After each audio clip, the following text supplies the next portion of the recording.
What is the Quench Project? It is a story of survival and an exploration of desire. It started with a question: what is it to quench our desire?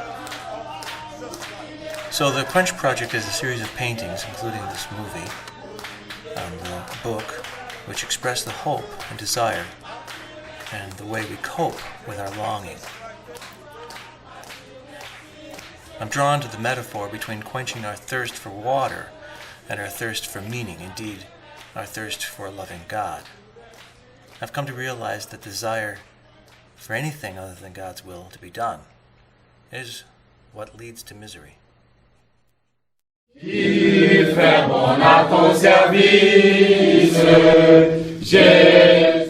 Every morning, the 30 or so Water Mission employees get together for early morning devotional, where they sing songs, read Bible studies, and have some heartfelt discussions about their faith.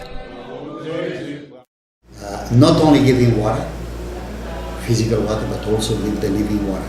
And what we do it over here is to build the capacity of these people when we go out there to represent Water Mission and also to represent Jesus Christ.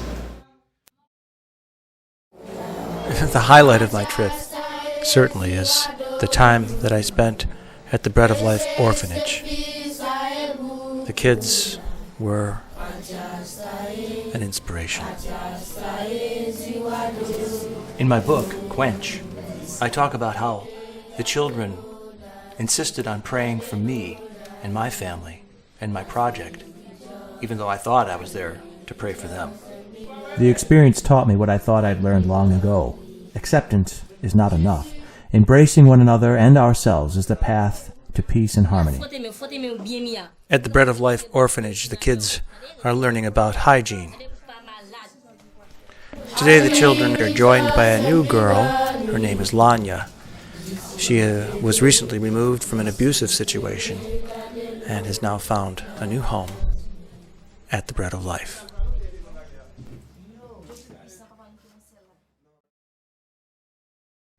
I even had the opportunity to share a little bit of my art with them in the form of teaching them how to draw contours.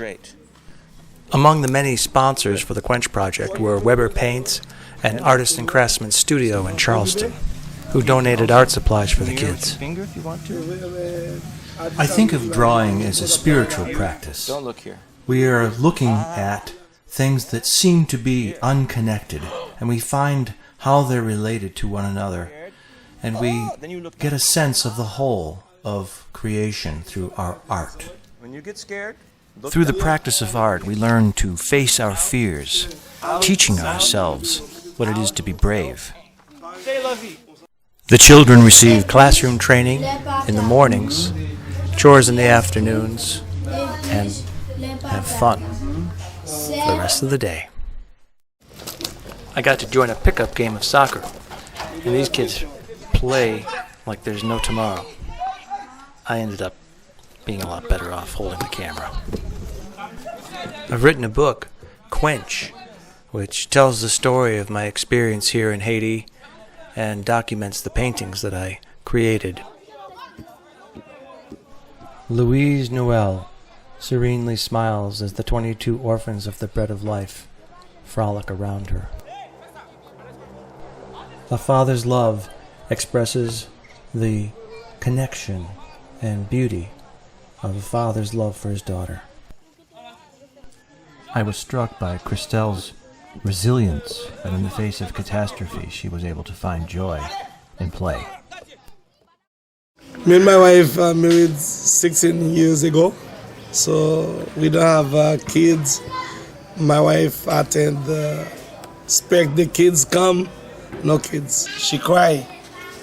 And then one day, 2010, after the earthquake as a camp, we start to help the poor people, put the people in staff in my car and drive to other place, another school. And after I be back in my car, I saw 3 kids in my car. I said, what happened?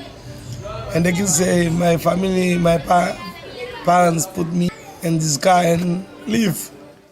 I take what I want to do. If I want to put the kids out or not. I pray God to God give me kids, natural kids. Now I saw 3 kids. So I went to kids in my house. I don't know if my wife will be nice. She will be nice with me or not. Yeah. When I come here, I have conversation together with my wife. I said, my wife, what happened? Why you find the kids? I explained my wife the kids' situation, what happened. I saw a smile in the face of my wife, and he said the kids will come. So he give food and the kids eat, because the parents give the kids water to mix the water with the salt to give the kids, because no food after the earthquake. So the family give me 5 more kids. One day I come in my house with 8 kids. What now? I have 20 kids. This is my big family. I love the kids. You can see yesterday the government bring all of the kids live in the house. The people consider the kids like a slave. They give food, no school, nothing, no shoes, nothing. This is my ministry, my mission, because the Holy Spirit pushed my head to save others, so I save. Here I am. So I pass all my time in the church and with my kids, to make the kids sweet. Before the kids live in the street and the camp, no education. What now? I'm very happy because God give me, knowledge, patience, happiness, joy, to save the poor kids, the poor people in my country.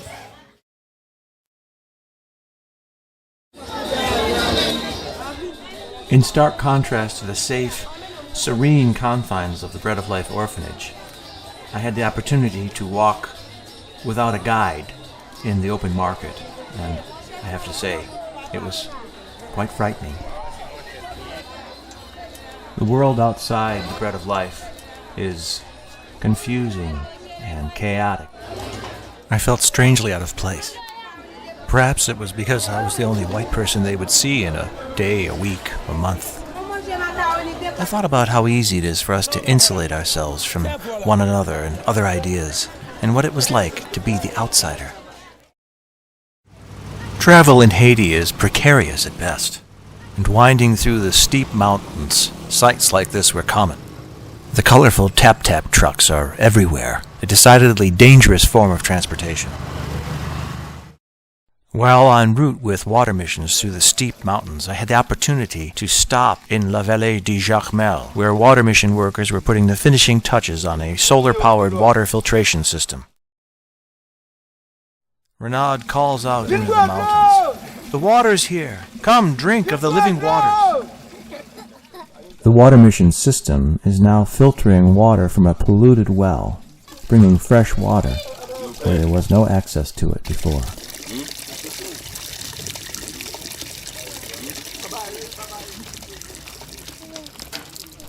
I got to follow around this little girl who was just enjoying fresh water being available for the first time.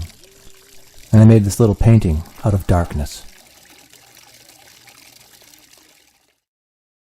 During a lull in the activities, I was able to take a little tour of the neighboring community in the mountains. I was able to meet all kinds of people going about their business, blacksmiths, farmers, children playing. Hoje benyu. God bless you. Detroit Red Wing!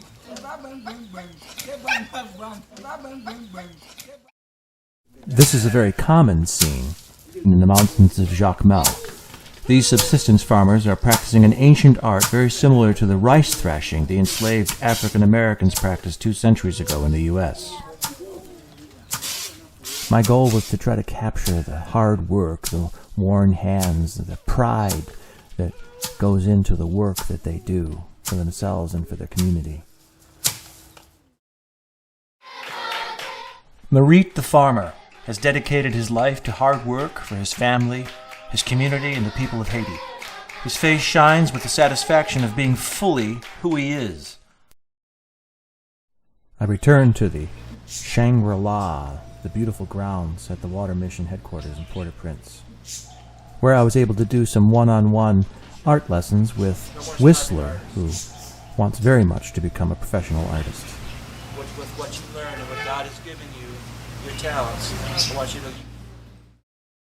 I think about the work of artists and the work of others who put their heart into what they're doing, giving themselves over, and I thought of this painting. Everyone must work. The translation from the Creole, which is the graffiti in the background. I had the opportunity to sit down with Julio Paulo one more time to find out some of the challenges Water Mission faces in Haiti. How many systems do we have in Haiti right now in place? Well, we have systems already in place, over 300. Right. Some of them is from the disaster response when it was the earthquake, and all the systems is there. I see. But it served its purpose during the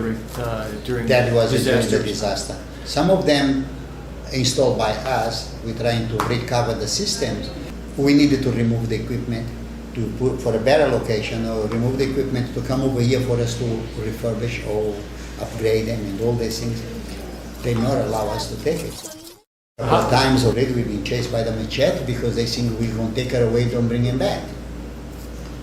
They rather prefer to have that machine over there running, not running, but you don't take away. And we have to run the equipment. Yeah. We have to maintain. They will need an operator. Even if you give the system free, the operator is not going to work for free. They want to get paid. The local operator. The local operator. Because ours is the technicians, and them is the operator. The guy is going to operate the equipment every day. They're going to maintain, to keep him clean, to keep him running in a good conditions, and to request the supplies time to time when they need chlorine, they need aluminum, or they need some of the things, and do the tests of the water. This operator, this person, he is not voluntary. No such a thing called voluntary like we have in the United States. Voluntary. Volunteer. Yes. You don't have that. Right. The volunteer here, he gets paid. So how do you pay these volunteers? That's why we need to create sustainability. That's why to create sustainability, people needs to pay for the water. Just a minimum, not too much, but enough for every month, capable to pay salary to the operator, to keep some money on the side for any eventually come after. Now, we work with the community. It's a very poor community. People cannot afford to spend this much money for water. And to get this sustainable, it cannot be free. Right, people have to have some investment. They have to have some investment. The guy taking care of the machine, he's taking care of everything. And this guy, he got a job. He provides food for his family. And I'm very happy and very proud to be the first one who started doing that. You know, often when we think about charity work and helping people, we think of the children. But I started thinking about what happens when cute little children grow up. I was struck by this young lady's charm and her playful soul, and wondered what happens to children when they grow up in Haiti. Weekends at Water Mission are a time of contemplation. I asked myself what I might do as an artist to honor the work that Water Mission does. I discussed with Julio and Elsa possible projects that I might do that would inspire people in the future at Water Mission in Port-au-Prince. Julio and Elsa and I came up with the crazy idea of my painting the mural of the Last Supper in the meeting area. I decided to turn the whole thing into a meditation on the moment when Christ introduced communion for the first time. There was a lot of confusion then, too, 2,000 years ago, when the future of Jesus' mission on earth was being questioned. And I allowed myself to be at peace with my confusion and trepidation about the project and about the mural, turning away the voices in my head that were telling me how absurd this project was and what a grand failure it would be. As I worked, I gave myself over to the Holy Spirit, and I knew that it was good.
Jésus, bon pour moi. Levez-moi, Jésus, bon pour moi.